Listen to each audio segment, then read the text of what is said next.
Buenos días a todas y a todos y bienvenidos a esta tercera jornada del Seminario Doctoral del Premio Europeo Carlos V a los itinerarios culturales del Consejo Europa, que en esta ocasión dedicamos a cultura, patrimonio, historia y memoria para la promoción de los valores europeos, la integración y la paz.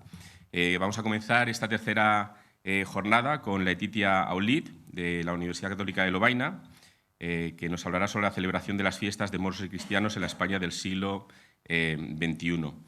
Para presentarla y para dirigir su trabajo tenemos con nosotros a Rosa María Martínez de Codes, gran amiga de la Fundación, no solamente a través de la participación que tiene a través de estos seminarios doctorales, sino también porque es la directora de uno de nuestros cursos habituales de verano dedicado a Carlos V, que organizamos cada año. Dentro de unas semanas, justamente dentro de un mes, tendremos una nueva edición. Ella es catedrática de Historia de América de la Universidad Complutense de Madrid, ha sido subdirectora de Libertad Religiosa del Ministerio de Justicia de España, es presidenta de la Asociación Española de Libertad Religiosa, vicepresidenta de la Asociación Europea de Historiadores Americanistas, vicepresidenta de la Asociación Internacional de Historia del Derecho Indiano y en la actualidad además es vicepresidenta de la International Religious Liberty Association, con sede en Washington, y además ha sido miembro del Comité Científico del Observatorio del Pluralismo Religioso de la Fundación Pluralismo, Convivencia y miembro de la Academia Europea. Lleva más de 20 años trabajando con minorías religiosas. Yo creo que el tema que en este caso le toca dirigir tiene mucho que ver con su experiencia académica y profesional, y estoy seguro que va a enriquecernos mucho con sus observaciones. Rosa, para nosotros, qué decirte, es un honor, un placer tenerte con nosotros y, como siempre, la audiencia es toda tuya.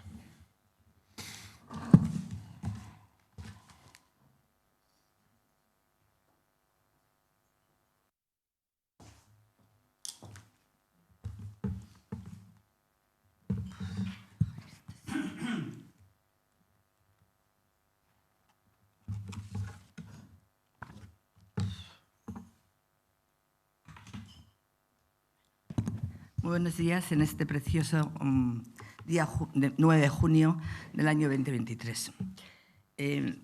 Debo empezar diciendo que cuando yo veo esto encima de la mesa, esta memoria de actividades del año 2022, y empiezas a revisar por dentro la cantidad de actividades que se han llevado a cabo por el equipo de la Fundación Juste, uno dice, ¿cómo es posible?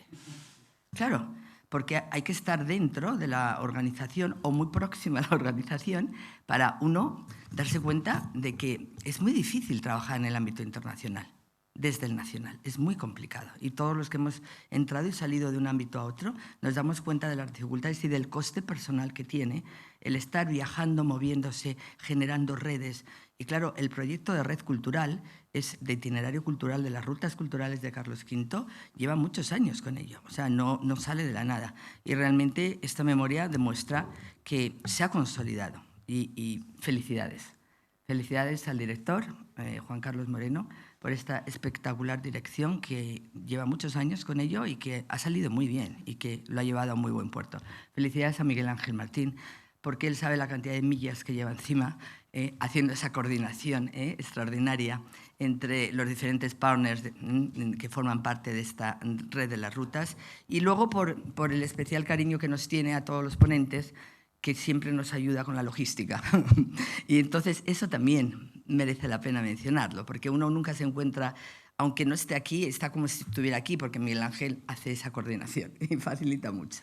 Bien, el equipo Juste es una maravilla. Todos los que están en la parte de atrás, gracias a vosotros, todas estas publicaciones, este trabajo, lo agradezco muchísimo porque se les ve poco, pero sabemos que están. Y, por supuesto, los dos magníficos traductores que también tenemos hoy. Bueno, ya voy a decir por qué en esta ocasión tengo el placer y el gusto de presentar a Laetitia Aulit. Yo llevo muchos años trabajando con minorías religiosas desde diferentes posiciones, lo cual siempre te da posibilidades de hacer un análisis con diferente ángulo, y eso es muy interesante. Trabajé desde la Subdirección de Asuntos Religiosos en el Ministerio de Justicia hace ya 20 años, no se dice cualquier cosa, y ese trabajo me permitió tener una perspectiva desde el gobierno gubernamental del tratamiento de lo que eran las minorías religiosas en España y las mayorías iguales, porque yo trabajaba sobre libertad religiosa, libertad de conciencia y de pensamiento, que forma parte del artículo 18 del Convenio Europeo. Es decir, que yo defendía un derecho fundamental. Mi trabajo iba dedicado a ver cómo ese tratamiento de la libertad de religión y de conciencia tenía lugar en los foros, en el foro español y en los foros internacionales. Bueno, era la primera vez que el Ministerio de Justicia asumía además el riesgo de denominar como cargo una subdirección de libertad de religión y conciencia.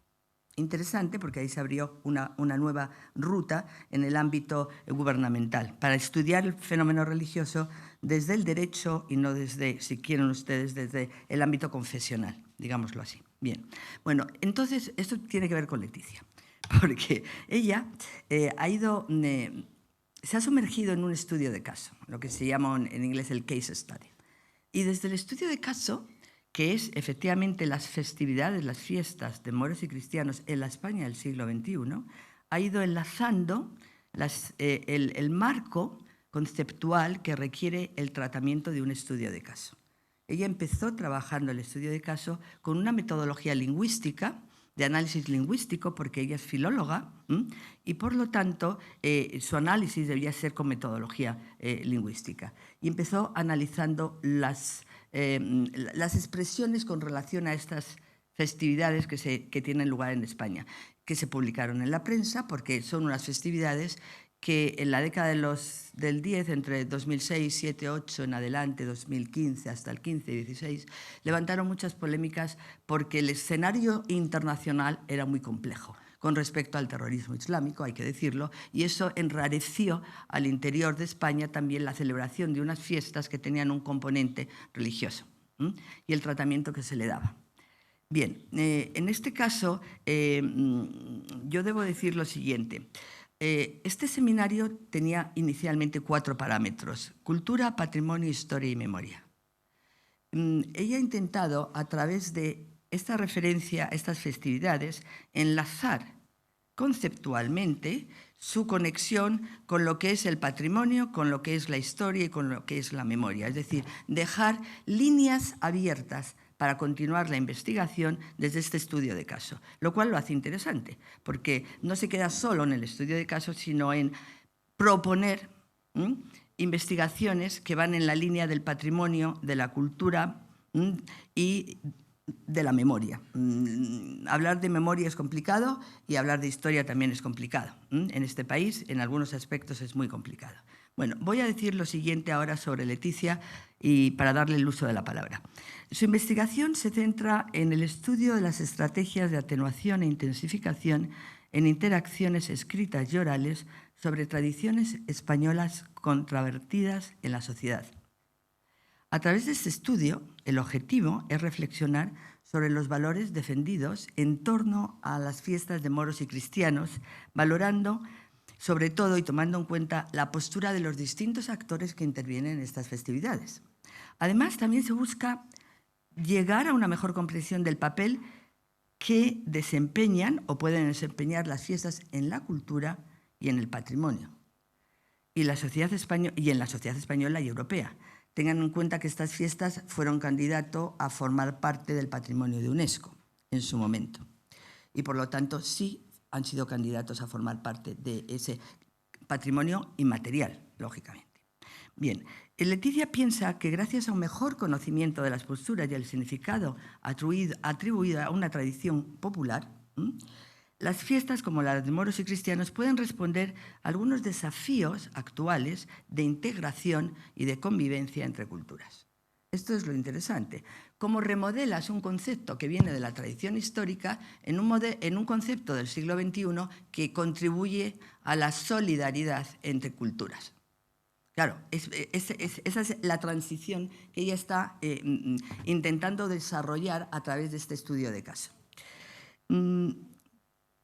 Leticia ha realizado un seguimiento de los medios donde han aparecido en algunas poblaciones españolas protestas relacionadas con la celebración de algunos actos de las fiestas de moros y cristianos de cara a la tradición y cultura musulmana. Publicitados por algunos medios de comunicación, los discursos en torno a estas fiestas, a estas protestas, proporcionan indicios sobre los desafíos y los valores de la sociedad en la que aparecieron. Bueno, y lo que hace es presentar, y lo que nos va a enseñar, que es lo interesante de su investigación, es cómo este recorrido, con diferentes significados en diferentes lugares de la geografía española, permite identificar cuáles son los aspectos que generan la controversia, reconstruir las argumentaciones de los actores que intervinieron en la controversia y, a partir de ahí, analizar cuáles son los argumentos desde los puntos de vista de su formulación y de la temática, tratar de analizar las fiestas y su papel en la sociedad actual.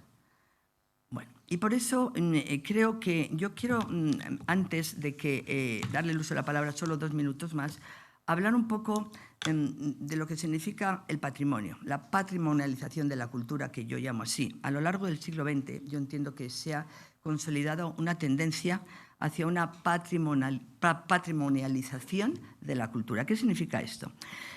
Significa que ha habido una transformación y es posible observar cómo el patrimonio cultural se ha universalizado y ampliado su significado en los últimos 25 años, diría yo, siglo XXI.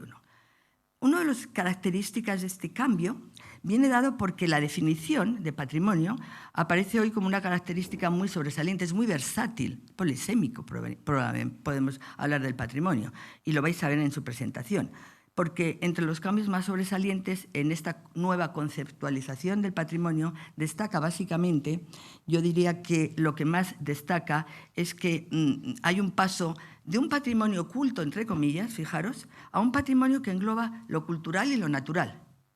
Claro, ahí hay un giro interesante. ¿Por qué? Porque se pasa de un patrimonio basado en lo tradicional, rural y localizable territorialmente, a un patrimonio moderno, urbano y desterritorializado, intangible en muchos casos. Y por último, a lo que el patrimonio, claro, establecido a partir de bienes intangibles y materiales, se pasa a un patrimonio donde se reconocen los recursos intangibles y materiales como un legado cultural colectivo. Lo intangible se convierte en colectivo y en universal si se declara bien patrimonial a esa festividad, a esa tradición, a ese uso oral, a esa música. Por último, decir que la aparición, es interesante verlo también, los espacios clásicos de producción patrimonial, pongámoslo en estos términos, han sido sobrepasados por una infinidad de peticiones de activación patrimonial. Son muchos los agentes que piden reconocimiento por el patrimonio. Los nuevos objetos patrimoniales, la participación de nuevos agentes patrimoniales y las numerosas transformaciones experimentadas han ido modificando el panorama. Además, la propia entrada de nuevos objetos y sujetos, muchas veces nos preguntamos, hay que definir quién es el portador real, quién es el portador legítimo para solicitar esto. Claro, eso complica el panorama. ¿Y quién debe ser su postulante o defensor?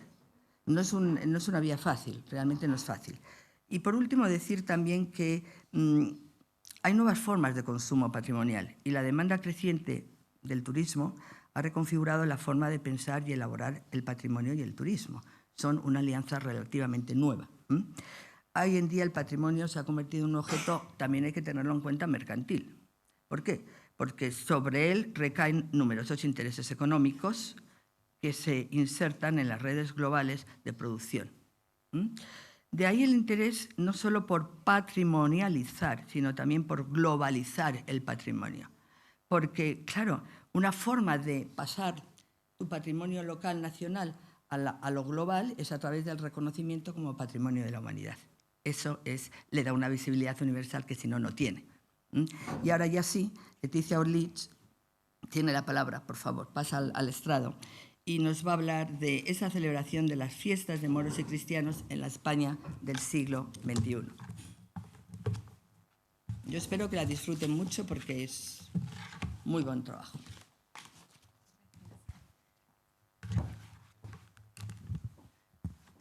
Buenos días a todas y todos. Primero quiero agradecer esta presentación y que permite contextualizar perfectamente mi contribución y mi investigación.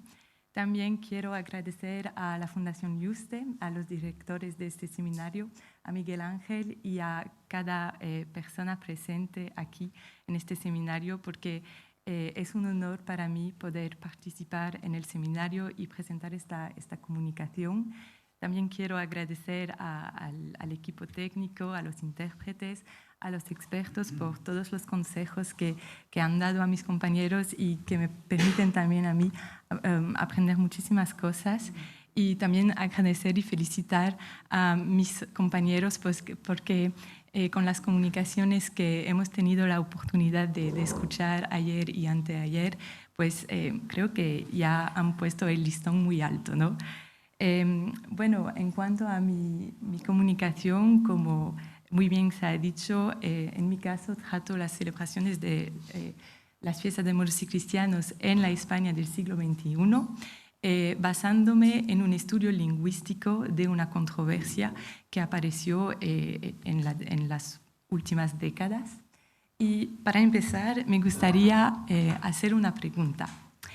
¿Pensáis, en vuestra opinión, que las fiestas de moros y cristianos podrían formar parte del patrimonio inmaterial de la UNESCO? Porque las fiestas de moros y cristianos se celebran en varias partes de España, incluso fuera de España. Algunas celebraciones han tenido un reconocimiento, como las fiestas de Alcoy o de Villajoyosa, que son de interés turístico internacional. Y bueno, están intentando recibir este reconocimiento internacional de la UNESCO de Patrimonio Inmaterial de la Humanidad. Entonces, es la pregunta que propongo y como veremos a lo largo de esta comunicación, analizaremos los discursos de diferentes actores vinculados a esta controversia, a las fiestas y a los discursos que aparecieron. Y el objetivo es, propongo, por ejemplo, que apuntéis los elementos que llaman la atención, ¿no?, en estos discursos, relacionándolos con los valores, ¿no? Primero, creo que cabe reflexionar sobre qué se entiende por patrimonio cultural inmaterial de la UNESCO. Pues, según el artículo 2 de la Convención para la salvaguardia del patrimonio cultural inmaterial de la UNESCO, se entiende por patrimonio cultural inmaterial los usos, representaciones, expresiones, conocimientos y técnicas que las comunidades, los grupos y, en algunos casos, los individuos reconozcan como parte integrante de su patrimonio cultural. Se dice además que este patrimonio se transmite de generación en generación y es recreado constantemente por las comunidades y grupos en función de su entorno, su interacción con la naturaleza y su historia, infundiéndoles un sentimiento de identidad y continuidad y contribuyendo así a promover el respeto de la diversidad cultural y la creatividad humana. A continuación, en este artículo también se dice que este patrimonio se manifiesta en diferentes ámbitos, entre los cuales los usos sociales, rituales y los actos festivos, los cuales están íntimamente relacionados con la visión del mundo, la historia y la memoria de las comunidades. Bueno, como saben, ya existen algunas tradiciones que han recibido este reconocimiento por parte de la UNESCO. Claro, hay muchos, así que no voy a poder hacer un recorrido completo, pero, por ejemplo, el flamenco forma parte de las tradiciones que han recibido este reconocimiento. Y se dice, por ejemplo, que el flamenco es un signo de identidad de numerosos grupos y comunidades, sobre todo de la comunidad étnica gitana que ha desempeñado un papel esencial en su evolución. También los castells, que se dice que es una tradición con más de 200 años de antigüedad que se transmite de generación en generación y que la UNESCO ha valorado por transmitir un sentimiento de esfuerzo compartido y creatividad humana. El último ejemplo que doy hoy son las fallas de Valencia, por ejemplo, que se dicen que constituyen un motivo de orgullo para las comunidades y contribuyen a forjar su identidad cultural y su cohesión social.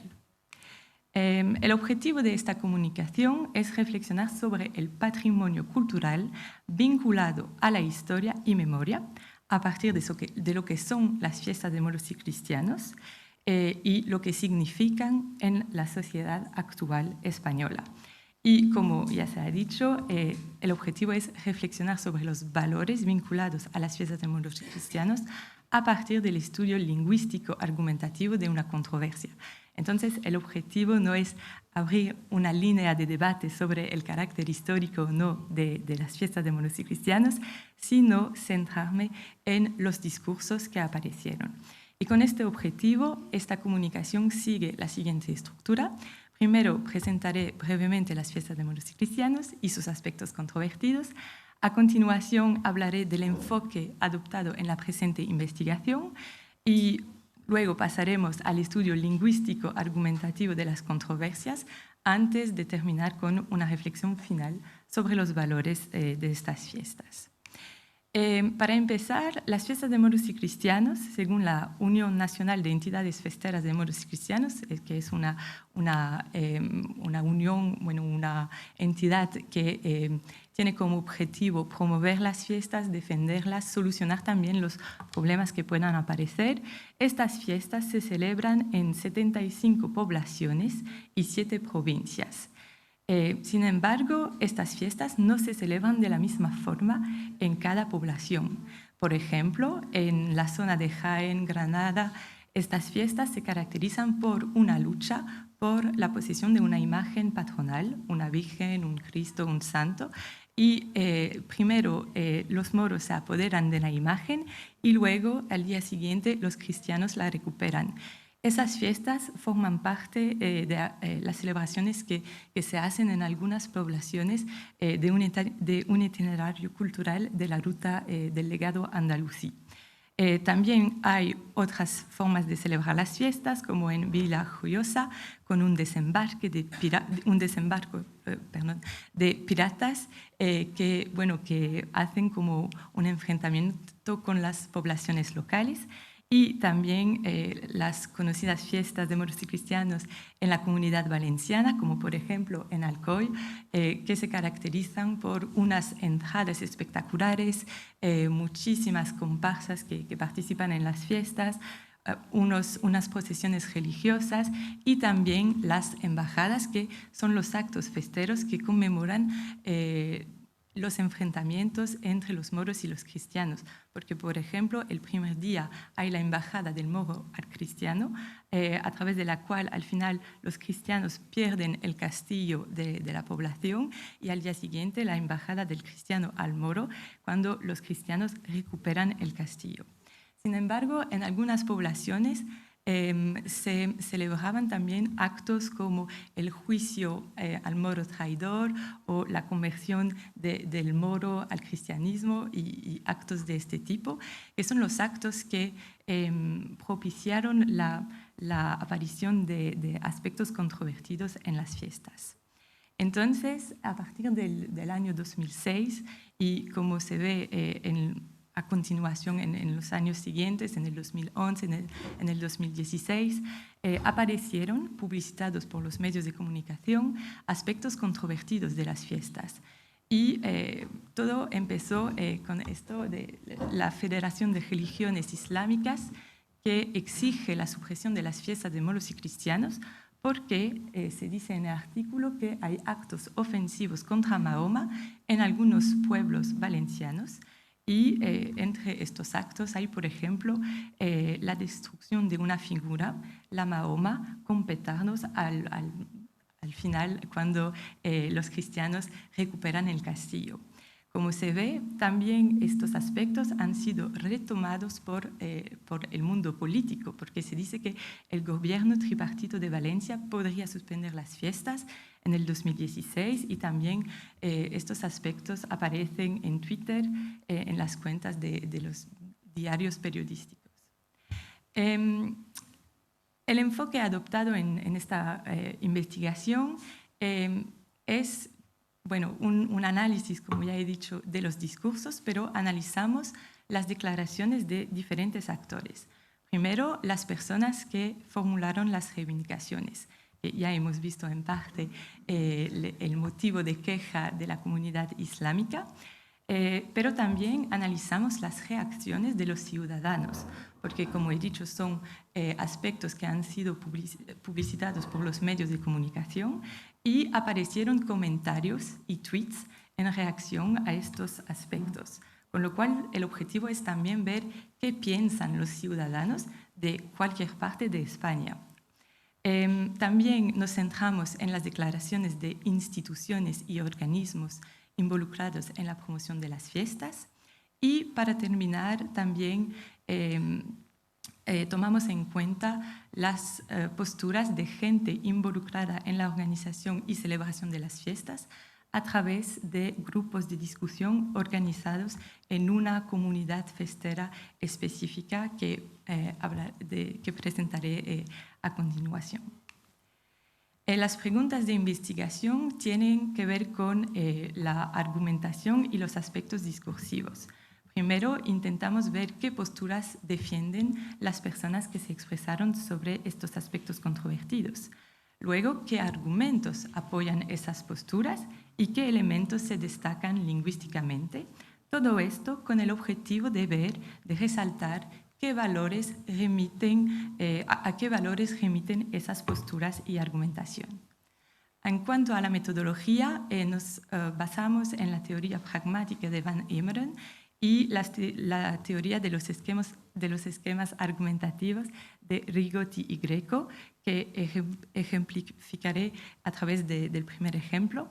Y en cuanto al análisis del discurso lingüístico, también nos centramos en las estrategias de atenuación e intensificación pragmáticas, basándonos en los trabajos del grupo Ballesco de la Universidad de Valencia.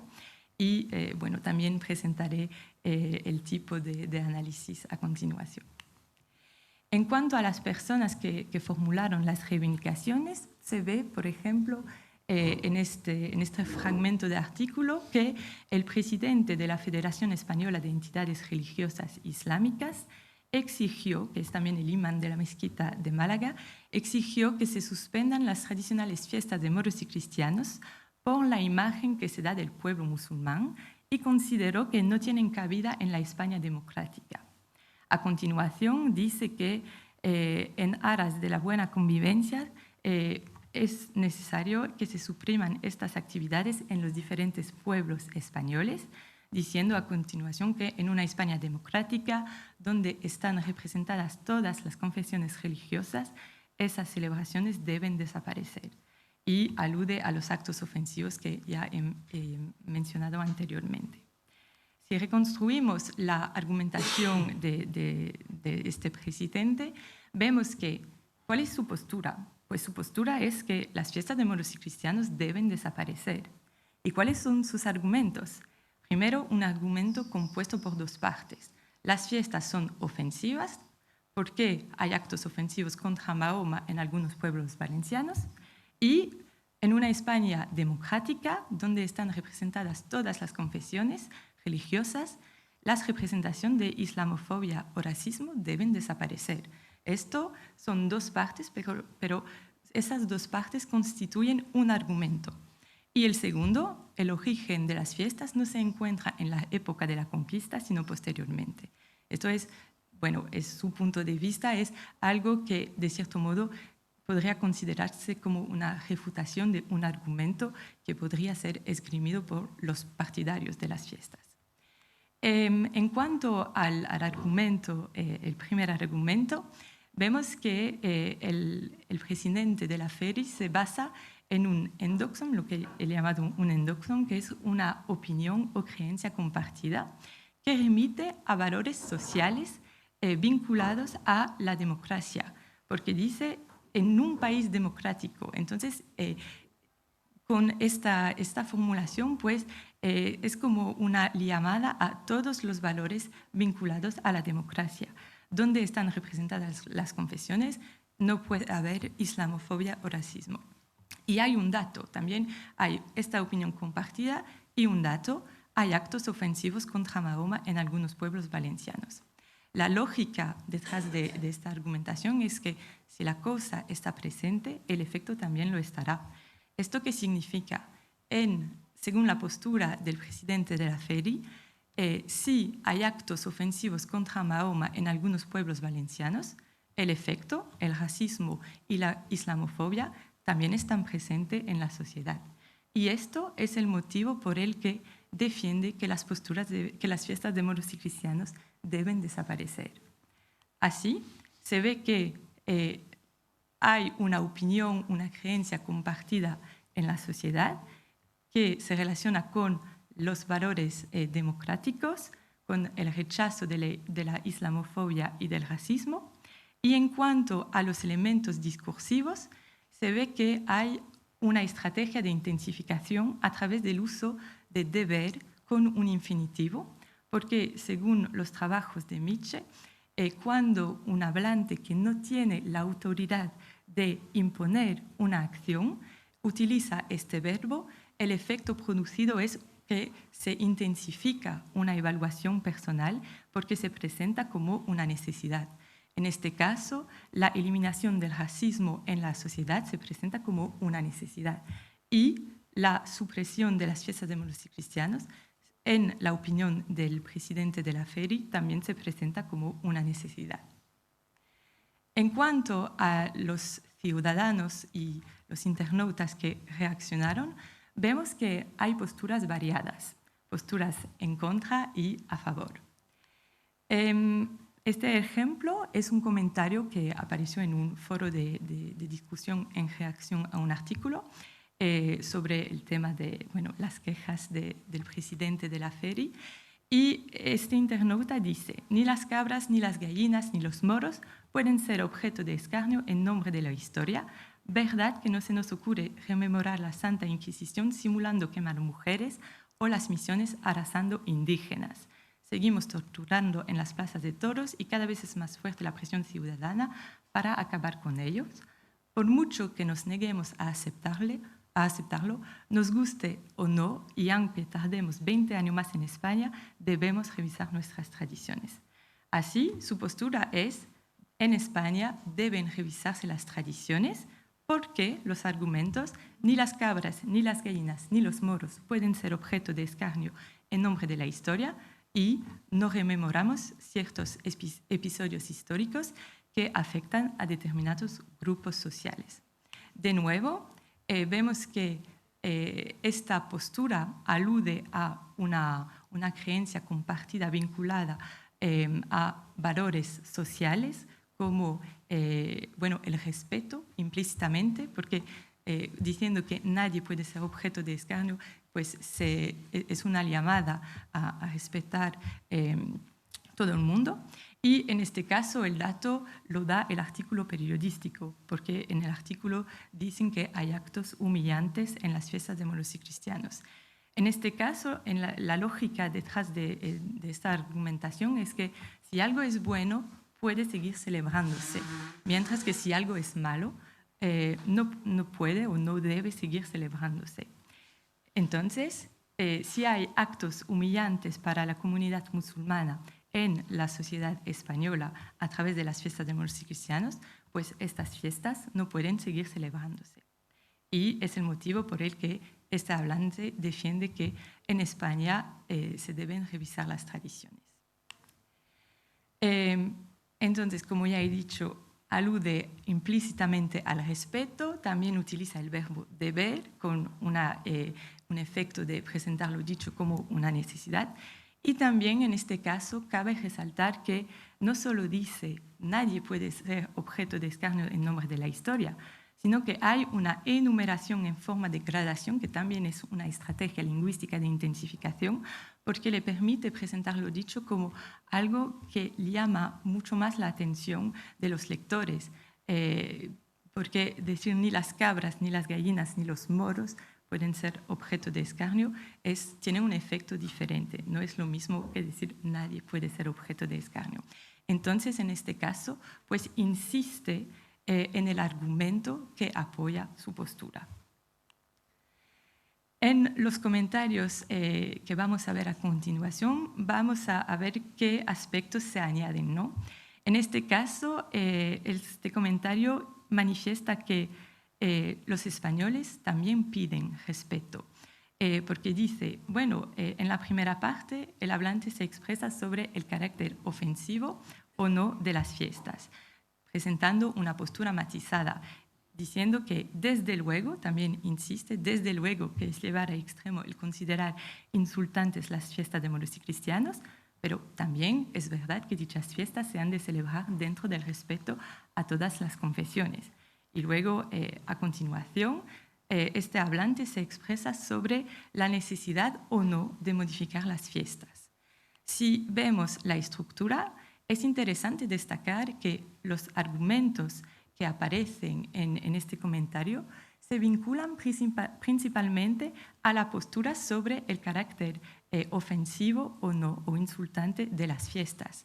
Porque el hablante dice, pues nos resultaría intolerable que cualquier país árabe celebrara el lanzar a un maniquí disfrazado de occidental, y también habla de la imagen de Santiago Matamoros como un ejemplo que le permite decir que, bueno, al final nosotros no siempre respetamos o, bueno, damos una buena imagen de la comunidad musulmana. Y luego, cuando se expresa sobre la temática de la modificación o no, o de la supresión de las fiestas, es interesante destacar que el único argumento que aparece es que es una opinión propia. Las fiestas de moros y cristianos no hacen daño a nadie, pero al final no se justifica esta postura. Esta idea de respeto también se relaciona en muchas intervenciones con la idea de tolerancia y de respeto recíproco. En este comentario número 4, el hablante aboga por, defiende que sí, hay que aplicar más reciprocidad y firmeza, menos laxitud y estar siempre cediendo en todo.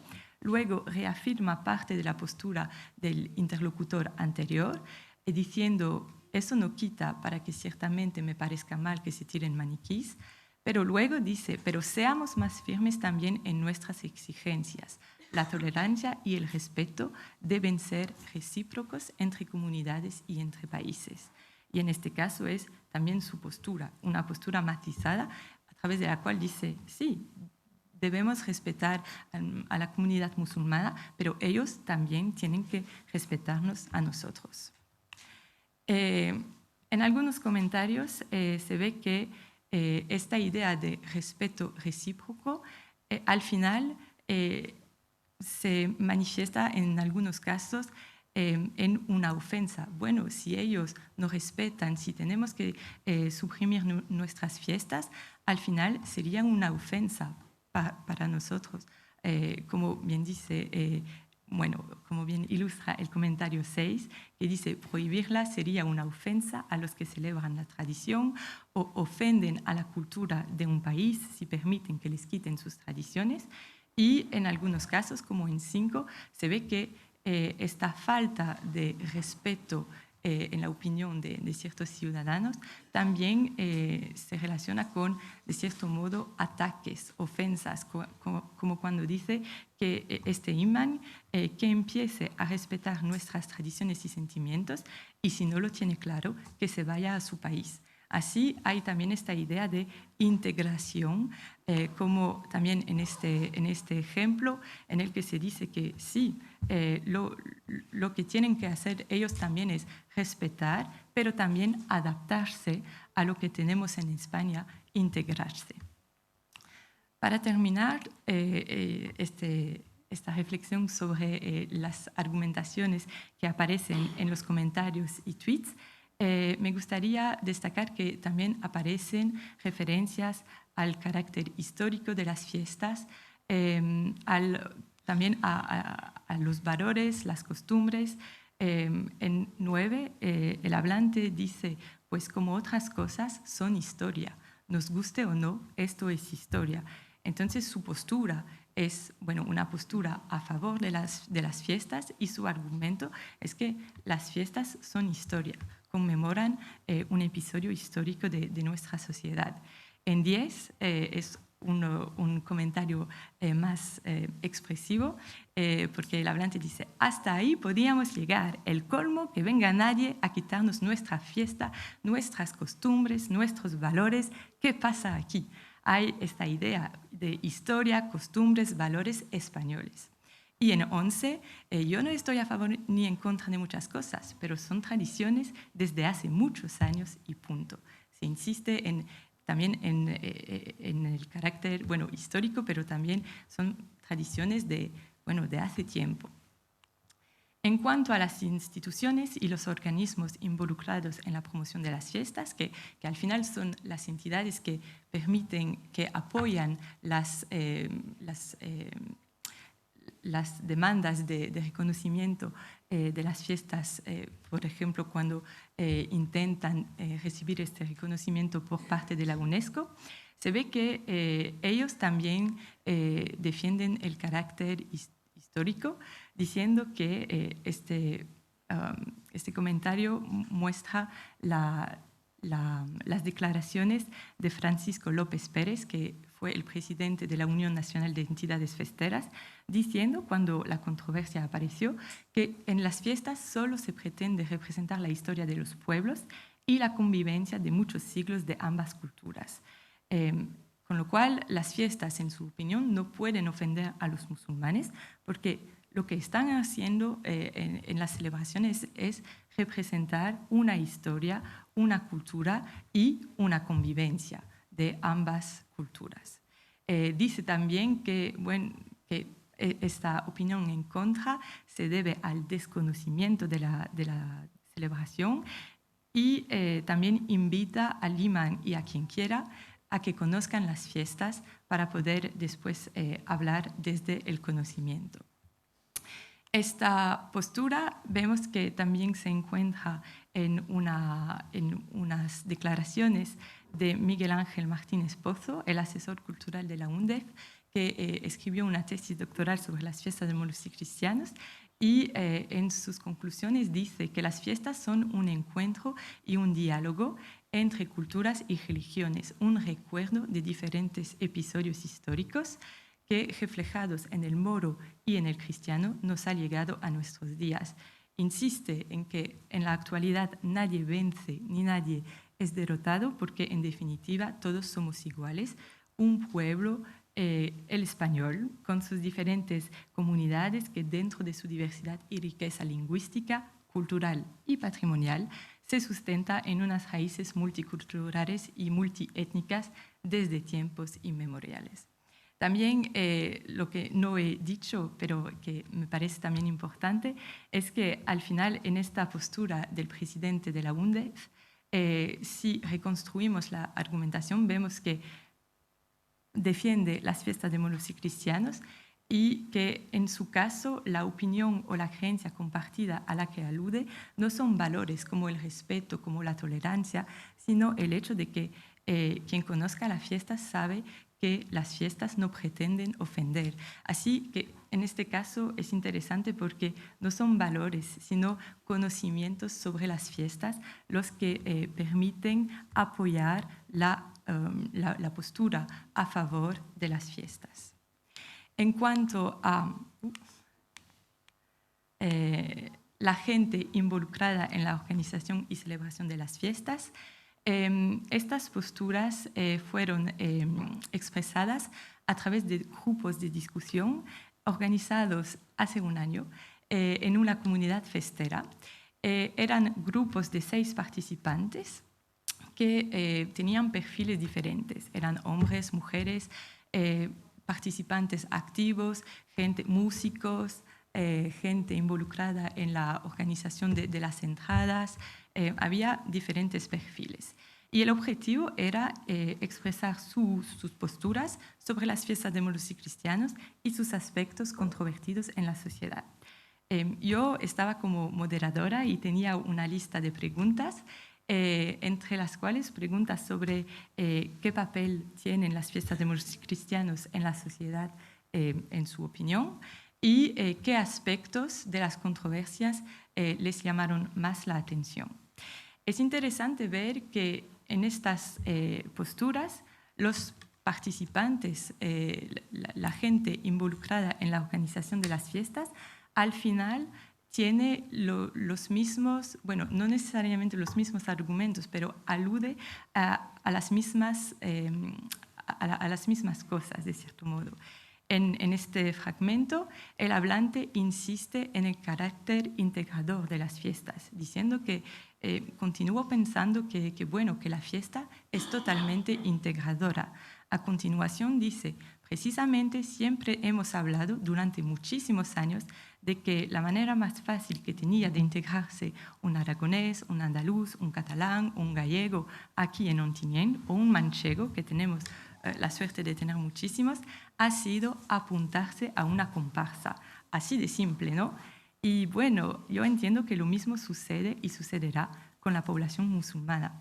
Entonces, su postura, en este caso, es una postura a favor de las fiestas, porque estas fiestas son integradoras y su argumento es un argumento basado en la integración de gente de otras partes de España que se han integrado gracias a las fiestas, porque participaron activamente en las fiestas, en las comparsas. Y dice que al final, pues lo mismo puede suceder con la población musulmana, con lo cual hay esta idea de adaptación, de integración.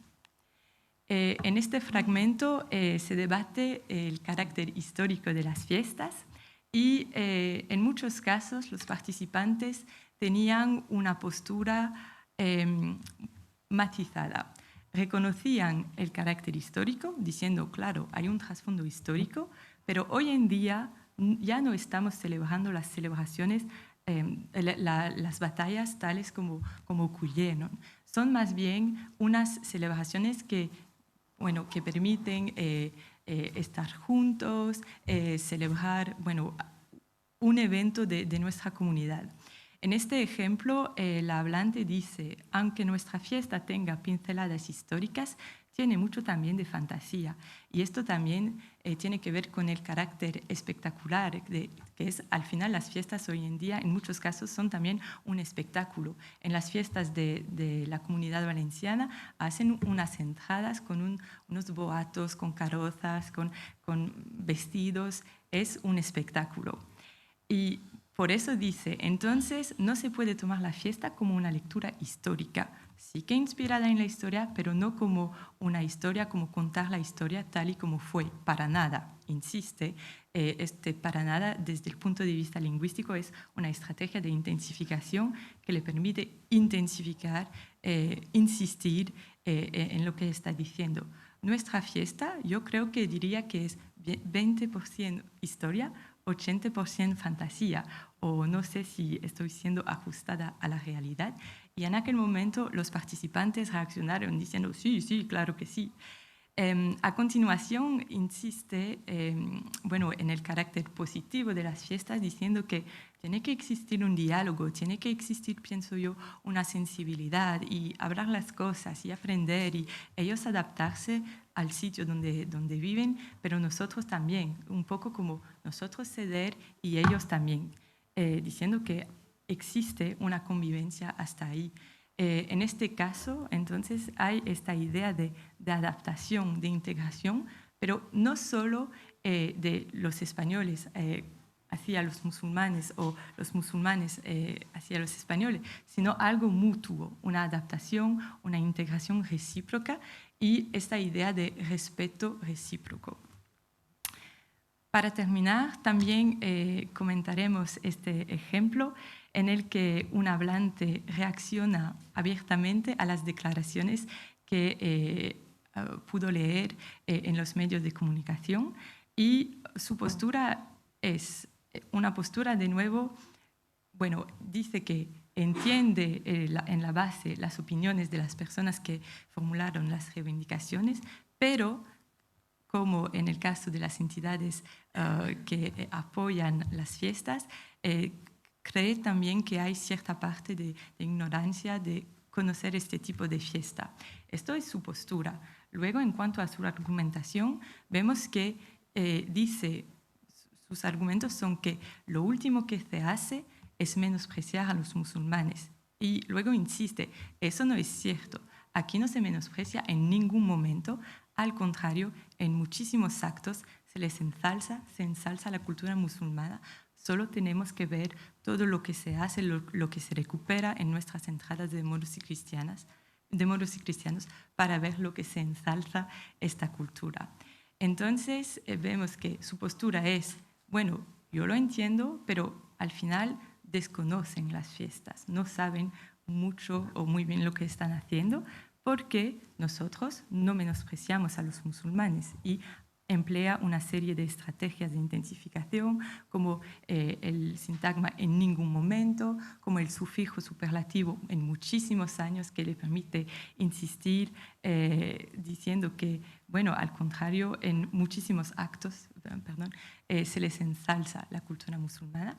Y también insiste porque dice lo que se recupera, lo que se muestra al público, así que no solo no están menospreciando a los musulmanes, sino que su postura es que también investigan, buscan para poner de relieve aspectos de la cultura musulmana y dar a conocer algunos aspectos de la cultura musulmana.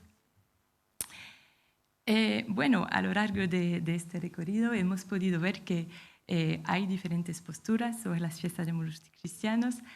Algunas posturas tienen que ver con el respeto, con los valores de la democracia, con la tolerancia, con la paz, con la integración, con el diálogo también. Y lo que me parece interesante es que al final todos esos actores que hemos visto a través de esos discursos en general aluden a los mismos valores, a los mismos argumentos. Claro, desde puntos de vista distintos, pero creo que al final esta idea de diálogo es un punto central, porque a través del diálogo se puede entender lo que ofende a los demás y lo que nosotros estamos haciendo a través de nuestra cultura. Y por eso creo que las fiestas de moros y cristianos, si hay alrededor de estas fiestas un diálogo, una promoción de los valores vinculados a estas fiestas, de lo que se hace, de lo que buscan, creo que realmente pueden tener un papel importante en la sociedad actual española y del mundo, porque no me he centrado en esto, pero las fiestas también se celebran en otras partes del mundo. Y creo que es un buen ejemplo al final de cómo tener en cuenta la historia, el patrimonio, la memoria, para hacer algo bueno en la sociedad actual, en la que, bueno, como hemos dicho, hay aspectos controvertidos, hay problemas a veces con el terrorismo, cosas de este tipo, y creo que a través de la cultura, a través del patrimonio, pueden tener un efecto positivo. Bueno, con todo esto acabo mi presentación. Muchísimas gracias por vuestra atención y aquí tengo algunas pocas referencias, pero solo he puesto las que mencioné en mi PowerPoint. Muchísimas gracias.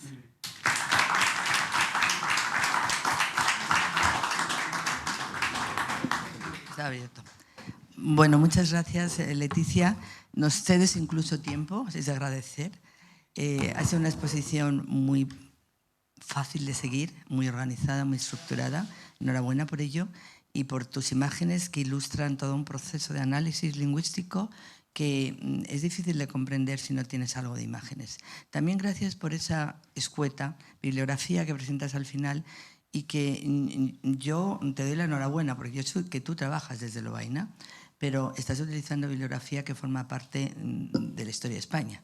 Es decir, hay que buscar esa bibliografía cuando hablamos, todos vosotros que trabajáis en instituciones europeas, norteamericanas también, tener presente que la historiografía española, cuando se habla de nacionalismo, por ejemplo, tiene mucho que decir, o cuando se habla de radicalización, o cuando se habla de todos los sismos que hemos trabajado en estos días y creo que es necesario introducirla en vuestros repertorios de fondos documentales, ¿de acuerdo? Y bibliográficos. Bien, yo cedo la palabra ahora mismo a los participantes en este seminario con el fin de que cada uno exponga su postura y opine con respecto a lo que ha oído, al análisis que ella ha realizado.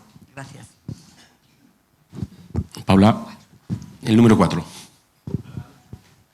Hola, Leticia. Bueno, lo primero me gustaría felicitarte. Es realmente muy difícil hacer un estudio como este. Sé que para muchos os pilla un poco lejos de vuestros ámbitos. A mí me pilla bastante más próxima. Mi tesis también hago un estudio de la intensificación y la atenuación y quiero felicitarte. Realmente es que es muy difícil. Creo que tampoco has incidido mucho por el tema de la humildad, pero para que todo el mundo lo sepa, Leticia tiene que ir palabra por palabra, analizar más allá de las palabras. Ayer lo veíamos, ¿no? Como participación, creo que era el término que Enrique usaba para hablar de qué hay más allá de las palabras.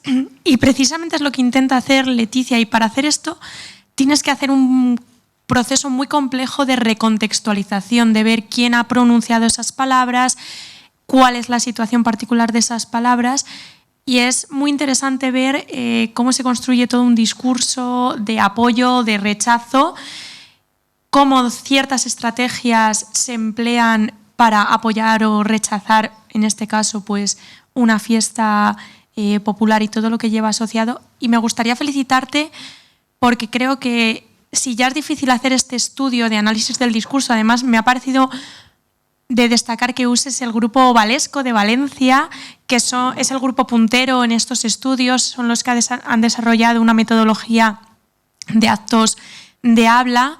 Además lo aplicas en unas estructuras que precisamente a ellos les pilla un poco cercano, y sobre todo destacar que no es tu lengua materna. No eres hablante, bueno, creo que no eres hablante nativa de español, por lo que intentar bucear en ese complejo mundo de lo que hay más allá de lo que cuando hablamos, no solo hablamos, actuamos, por eso se llama teoría de los actos de habla. Ir más allá, ir a ese margen de la actuación, creo que es muy difícil si no compartes esas estrategias. Usar, por ejemplo, la primera persona del plural o usar una estrategia impersonal. No es lo mismo decir tenemos que hacer algo que tienes que hacer algo o se tiene que hacer algo. Ahí hay, como veis, distintas estrategias de atenuación o intensificación.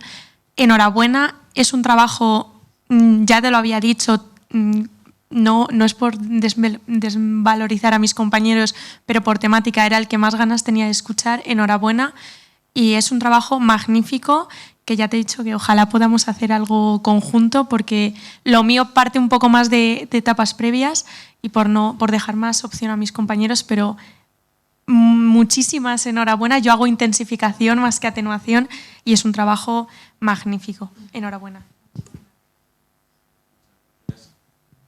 Muchas gracias, Paula. El profesor Baigorri tiene la palabra.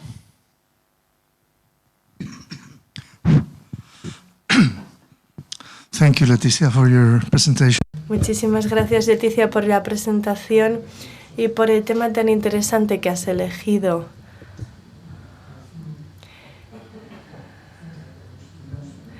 Quiero mencionar un par de cosas, porque ese elemento de parte conmemorativa de supuesta historia real en el contacto entre musulmanes y cristianos, entre moros y cristianos en esa parte del país, es parte de la historia, pero de los nuevos regímenes de historicidad, como se ha dicho, y obviamente tiene varios tentáculos, en particular o básicamente el beneficio turístico, el desarrollo de actividades que permiten ganar dinero a algunos grupos, la celebración de las tradiciones que teóricamente se basaban en esa aparentemente pacífica coexistencia de las tres religiones en España, etcétera. En ese caso se centra solamente en los moros. Pero me pregunto cuál es la influencia del Holocausto y la experiencia del Holocausto que quizá tenemos más reciente todos, para evitar celebrar la quema de judíos en la Edad Media. ¿Cuál sería la reacción de Israel o de las comunidades judías en general si simplemente, aunque simplemente se hiciese como ceremonia? Me pregunto si el hecho de que la mayoría de los musulmanes que vivían en esa parte del país, en la comunidad valenciana, pues influye en algo, para algo. Sociológicamente son de clase baja, son trabajadores de clase baja. Me pregunto cuánto terrorismo musulmán ha influido en algunas de esas opiniones también. Y me pregunto si esos que defienden las tradiciones, que dicen, bueno, es una tradición, nosotros matábamos a los moros. Pues me pregunto cómo reaccionaríamos a una tradición, o no cómo reaccionaríamos, sino de hecho cómo reaccionamos a una tradición como la mutilación genital femenina, que es una tradición. Lo hacemos. ¿Cómo reaccionaríamos a eso? Sé que has recogido puntos de vista de diferentes participantes de ambos bandos, por así decir, y eres neutral en ese sentido, pero lo que me viene a la mente cuando veo ese tipo de cosas es eso, porque coexistencia o cohabitación, en la mayoría de las veces, durante muchos siglos, esa coexistencia se produjo en la península, pero en situaciones de conflicto. Había fronteras muy rentables, de hecho, porque los rescates pagados por rescate de cautivos fue muy rentable. Lo hacían muchos grupos y eso sería también muy importante para los lingüistas porque los alfaqueques, que es el nombre de mi grupo de investigación, eran los que rescataban a cautivos. Cervantes mismo fue cautivo en Argel y lo rescatamos con dinero que se pagó para liberarlo, por mencionar un caso muy conocido. Así que es una lección de soberanía y tiene mucho mérito en tu investigación. Es una lección de soberanía con un poco de historia, con hechos anacrónicos, arriesgada. En otro contexto también me pregunto si has consultado al análisis de Teun van Dijk, porque habla también de parte de los elementos del discurso, de la prensa, de mitigación, de ciertas cosas. No sé si lo has consultado, pero quizás sería un buen autor que consultar, si quieres. Gracias.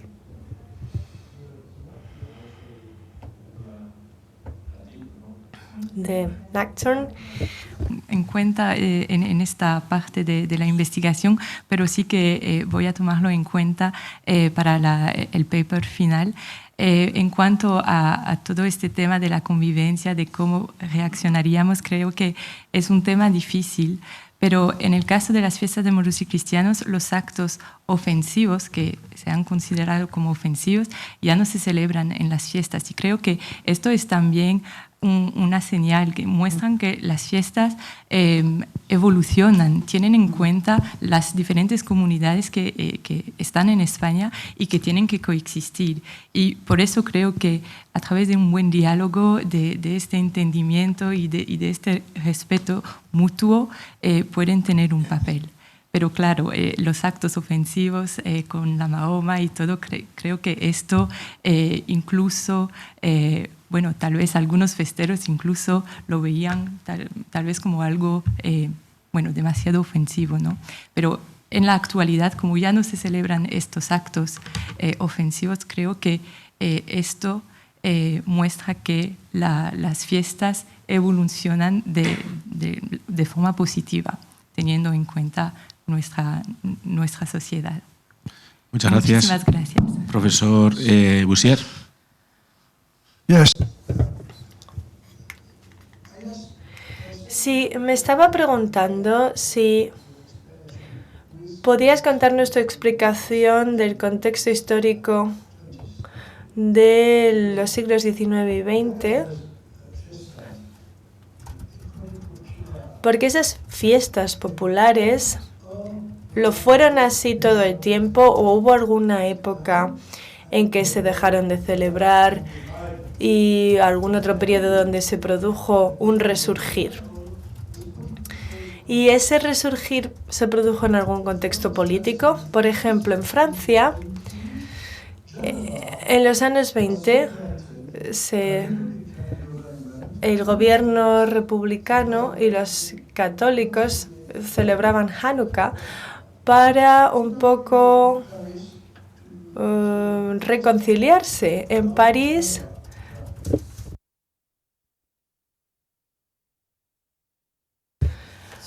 no sé si, bueno, un poco lo lanzó el gobierno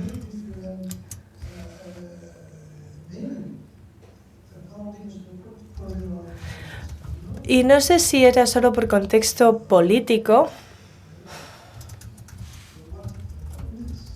No sé, en este caso, ¿cómo lo ves tú? Comentario. Es verdad que, bueno, yo no soy historiador y mi enfoque era principalmente lingüístico, pero claro, esta historia de las fiestas a lo largo de los siglos es también algo que me parece muy interesante, porque las fiestas, las primeras representaciones, dicen que datan del siglo XII. Algunas celebraciones todavía se celebran, otras no, y creo que esto es algo muy complejo, ¿no? En la sociedad, que también es interesante saber por qué ya no se celebran en algunas poblaciones. Es por falta de interés, por estos aspectos controvertidos con la imagen, la representación de los musulmanes, porque en algunas poblaciones hay una mayoría de musulmanes, o no sé, creo que es algo muy, muy interesante, pero que desafortunadamente rebasa los límites de mi estudio, también de mi competencia, pero sí es algo que intentaré tomar en cuenta también, incluir una perspectiva más histórica sobre las fiestas para contextualizar mejor las reflexiones que propongo en mi estudio. Muchas gracias, Leticia. Ana Milosevic. Yeah. Thank you. Thank you, Leticia, for this very interesting. Muchas gracias, Leticia, por esta presentación tan interesante. Tengo un par de reflexiones sobre la estructura del artículo. Como dije esta mañana, es un estudio de caso. Como ya dije, empecemos entonces por ahí. Y empiezas preguntando si el patrimonio cultural inmaterial de la UNESCO tiene que ver con este tipo de fiestas, si podrían considerarse patrimonio cultural inmaterial, en concreto esta de los moros y cristianos en España. Pero cuando has intentado centrarte en la relevancia o la importancia de ese patrimonio, te has centrado específicamente en ese caso sin darle una relevancia más amplia, quizá dando otros ejemplos polémicos de otras zonas de Europa. ¿Conoces el carnaval de Aalst? Porque vienes de Bélgica. Yo también he escrito sobre ello en la prensa en Bélgica y allí, fue un poco polémico porque es uno de los grandes carnavales de Europa y también es patrimonio inmaterial de la UNESCO. y se centran mucho en la población judía porque hace un par de años, de hecho, alcanzó su máximo apogeo y fue bastante polémico en ese sentido. De hecho, se abrió una investigación en el Parlamento Nacional de Bélgica por si realmente había ofendido a alguna comunidad religiosa o si en realidad se le trataba simplemente de libertad.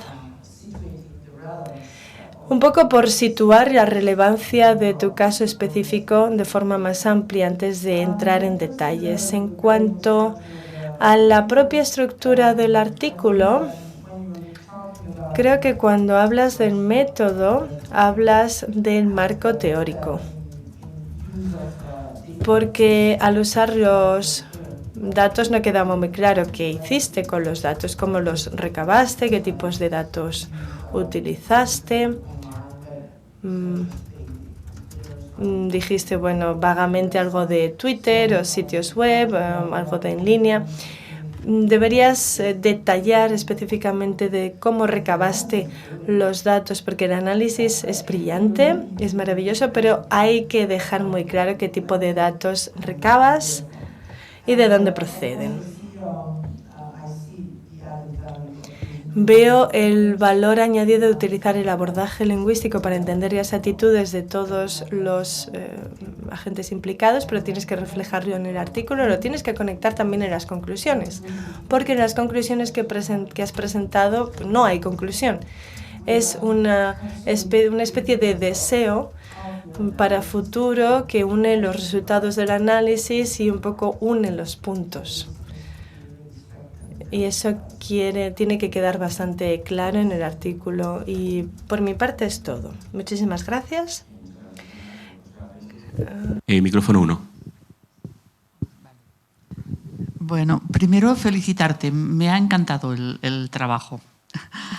Muy bien estructurado, con una lógica interna realmente muy, muy clara. Yo no soy de esta especialidad, pero me ha rememorado muchas cosas, porque yo no vivía en mi ciudad natal, Lérida, desde el año 86, he vuelto este año, y me he encontrado con que había fiesta de moros y cristianos, que no la había visto en mi vida.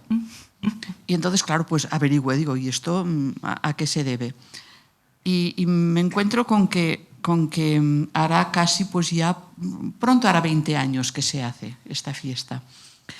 Y esto que tú explicas también de intentar esa integración, ese pacto, ese respeto, etcétera, resulta que ahí se ha plasmado haciendo que cada año se rememora una batalla a través de un baile, que en los siglos XVII y XVIII era de judíos, moros y cristianos, es decir, más complicado todavía, y que en la actualidad, pues claro, si hay que tomar el castillo árabe, la Suda, que es un castillo que está en el montículo del Turó de la Seubella, pues hay allí unos que están atrincherados y otros que lo toman. Bueno, pues un año están atrincherados los moros y lo toman los cristianos, y otro año están atrincherados los cristianos y lo toman los moros. Es decir, que sí, evidentemente hay ahí un trasfondo que puede ir bien para la integración. Lo que yo no sé, y lo preguntaré, porque en Lérida es una de las, quizás la provincia de España en donde hay mayor porcentaje de integración. Hay una población de emigración extranjera. Hay un porcentaje de emigración de población extranjera estable del 30%, lo cual es enorme, más después la población foránea que viene por temas, digamos, de trabajo coyuntural, ¿no? ¿Cuánta de esa población de origen musulmán, magrebí, etcétera, se integra en las fiestas? Porque me he entretenido viéndolo en televisión y claro, como van todos tan disfrazados, yo no reconozco si pueden ser de un lugar o de otro lugar, ¿no? Entonces me parece muy útil también desde otro punto de vista. Esto ayuda a no incidir en lo que a través de según qué tipo de representaciones se denomina lenguaje de odio, sino que es todo lo contrario, ¿no? Que intenta de alguna manera neutralizar ese lenguaje de odio por una representación o un lenguaje representado, pues, de diálogo, de participación en común. Y bien, porque es que si ya nos pasamos a otro tipo de cuestiones, ya no estamos ante actitudes ofensivas, estamos ante delitos. Y entonces ahí ya no hay ningún tipo de posibilidad de aceptación, ¿no? Bueno, decirte que me ha parecido muy sugerente el trabajo y que puede ayudar a entender el por qué también se hacen este tipo de representaciones y el por qué, cómo se han recuperado, porque parece ser que en Lérida las había hace muchos años y desde luego yo soy nacida en el año 50, con lo cual un montón de años he estado viviendo allá hasta el 86 y nunca se había hecho nada en este aspecto. Y ahora sí, se hace cada año y la gente lo espera, es decir, es una tradición, no sé si es tradición, no sé cuánto tiempo tiene que hacerse una cosa para que sea tradición, o si es la recuperación de una tradición antigua, que también serían otros parámetros, porque desde luego sí que me consta, porque yo sabía que, por ejemplo, en la Comunidad Valenciana se hacían estas fiestas pues prácticamente de siempre. Sí. Bueno, pues felicidades por el trabajo. Muchísimas gracias. Muchas gracias. La profesora Fernández Daza, por favor.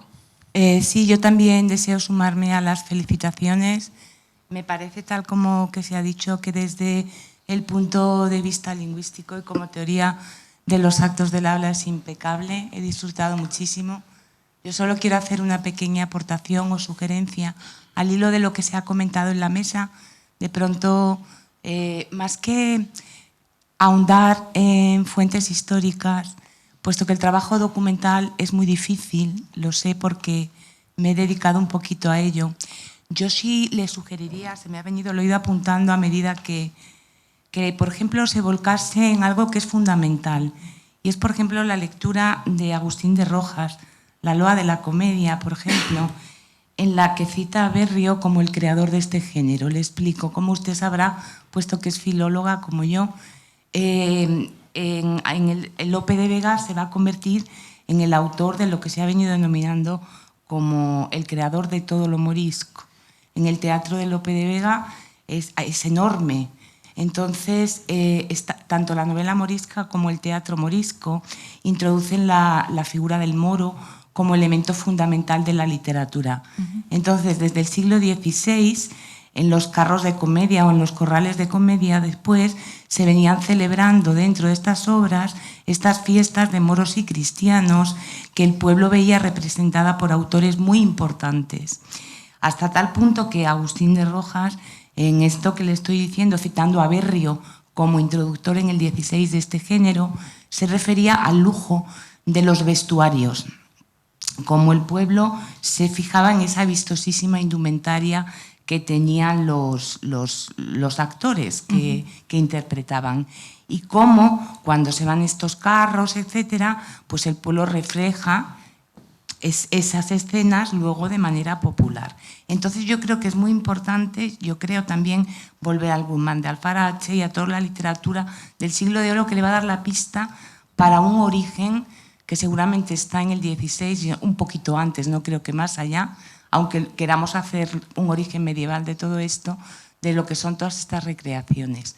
Hay una pérdida, yo creo, con la ilustración.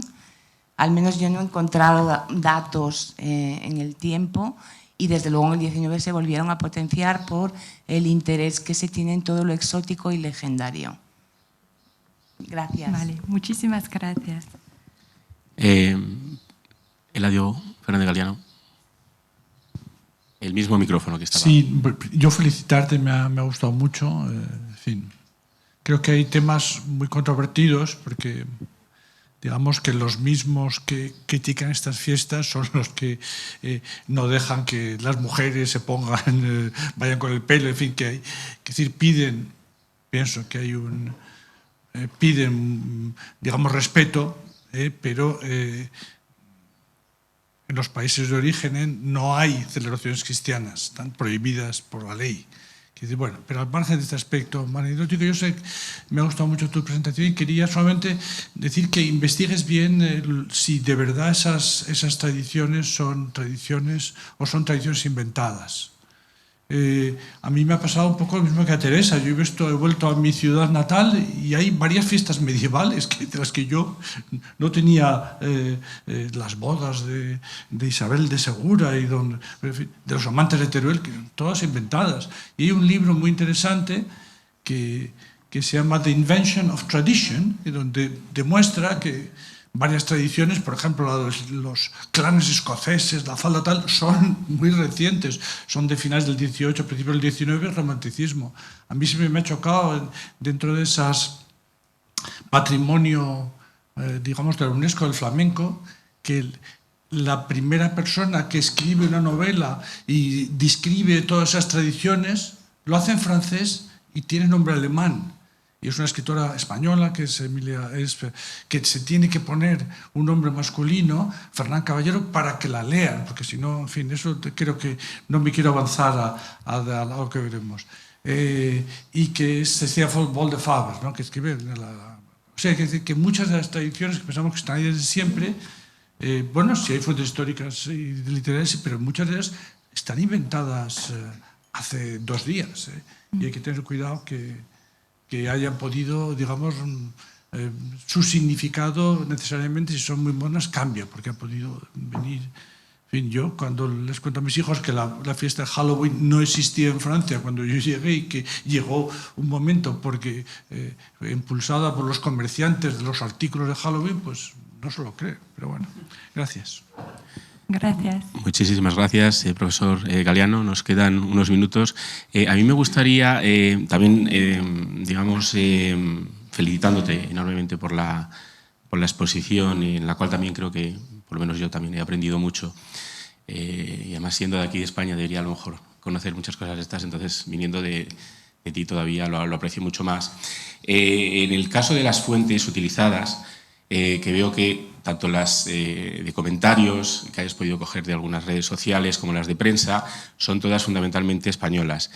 Y quería saber si has considerado el utilizar fuentes de cómo se ven estas festividades desde el exterior también, para cuál es la visión que desde otros países, tanto como puedan ser occidentales, por ejemplo, europeos, como puedan ser los afectados, que a lo mejor ya nos podemos imaginar cuál va a ser la posición, pero cómo se recoge esa opinión sobre unas festividades como estas, cuando entiendo que han tenido una proyección internacional ya solamente por el hecho de ser candidatas a ser patrimonio inmaterial de la humanidad, con lo cual entiendo que ha debido tener un efecto más allá de las fronteras españolas, y sería interesante también recoger o por lo menos saber cuál ha sido la posición respecto a esta celebración fuera de las fronteras españolas. Y más allá de eso, pues de nuevo felicitarte por tu exposición. No sé si hay alguna más. Sí, Rosa María Martínez de Codes, ya no hay más. Te dejo el micro. Sí. Bueno, Leticia, la verdad es que te han sugerido una serie de aspectos que desde tu enfoque filológico es muy difícil efectivamente llegar a ellos. Por eso efectivamente yo insistía que era un estudio de caso, que abre las puertas, eso sí, porque tú abres muchas puertas a investigaciones que permiten reconducir a partir de este estudio de caso posibles aspectos comparados. La profesora Milosevic incidía en ello, es decir, se podría intentar comparar a partir de una metodología con unas fuentes muy definidas con respecto a cada caso, pues sí, evidentemente. Pero eso forma parte de una investigación de grupo, eso es un proyecto europeo. Es un proyecto europeo que a mí creo que importa. ¿Por qué importa? Porque trabajar en Europa sobre la reconstrucción de la historia y la memoria, y recojo ahora las palabras de Eladio, claro, es que la memoria inventada, las tradiciones que nos inventamos a partir de una memoria inventada, no es lo mismo hablar historia y de memoria, no es lo mismo la historia y la memoria. No son términos sinónimos, ¿de acuerdo? Por lo tanto, la reconstrucción de la memoria tiene su significado sociopolítico y la reconstrucción de la historia también. Cuidado con esas analogías que se hacen gratuitamente sobre reconstrucciones, porque no tienen el mismo peso, porque no hay una base científica la misma detrás de la historia que de la memoria. Bien, y dicho esto, yo me quedo más tranquila, porque lo que quiero decir es que, vamos a ver, cuando reconstruimos las tensiones que se reflejan en esta festividad, que es lo que también se señalaba por Jesús, igual que hay tensiones, también hay tensiones con respecto a la Shoah, la interpretación de la Shoah en el ámbito nacional, etc. Tienen que ver, es decir, estas tensiones tienen que ver no solo con la construcción de las diferentes versiones identitarias, porque lo que hay en el trasfondo de estas festividades es definir o redefinir una identidad en el proceso histórico.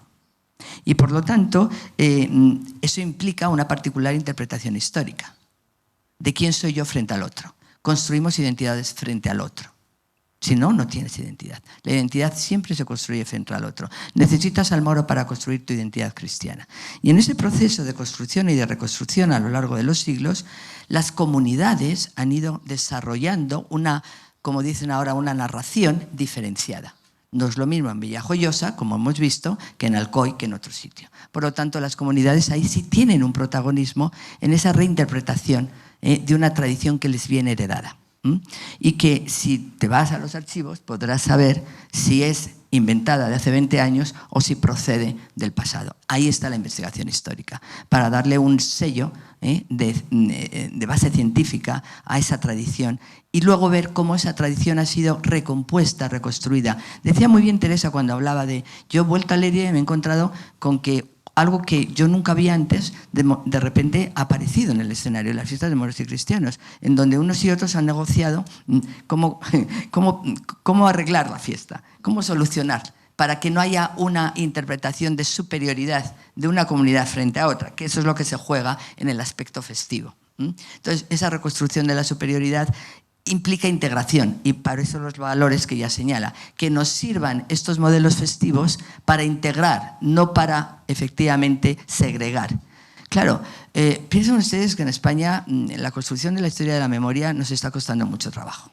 Llevamos 25 años debatiendo sobre historia y sobre memoria. ¿Vale? ¿Eso qué significa? Yo tengo aquí algunos aspectos. Piensen ustedes en los debates políticos, la disputa sobre la reconstrucción de un pasado y un presente, sobre los portadores legítimos del llamado patrimonio nacional. La verdad es que en España, por ejemplo, el Archivo de Salamanca, el traslado del Archivo de Salamanca, los legajos de Cataluña, todo eso nos costó muchos debates. O sea, nos ha costado mucho trabajo asumir que el conflicto que yace detrás de estas disputas tiene que ver con el modelo territorial por definir. Esto dicho de una manera muy escueta. Claro, si nosotros fragmentamos la identidad nacional en múltiples formas de entenderla, estamos perdiendo un sello identitario. Claro, este es uno de los problemas que ustedes también van a tener que afrontar en las diferentes investigaciones que realicen. Tú tienes que reaccionar en contra de tu tradición porque tienes que dar cabida a otras formas identitarias. Claro que somos una identidad plural y manejamos plurales identidades, todos nosotros. Pero también es cierto que el hecho de la integración no implica la pérdida de lo que tú entiendes por tu identidad nacional. Cuidado con esos términos y cuidado mucho con los interlocutores con los que hablamos, porque muchas veces se manejan de una manera que no responden efectivamente a una investigación seria. Eso es lo que quiero decir. Mil gracias por todas las aportaciones. A ti, Leticia, te dejo la palabra. Bueno, simplemente quería agradecer a todos por los comentarios, los consejos, y creo que intentaré tomar en cuenta todo lo que he recibido ahora en mi investigación de forma general y también en mi artículo final. Muchísimas gracias a todos. Muchas gracias, Leticia.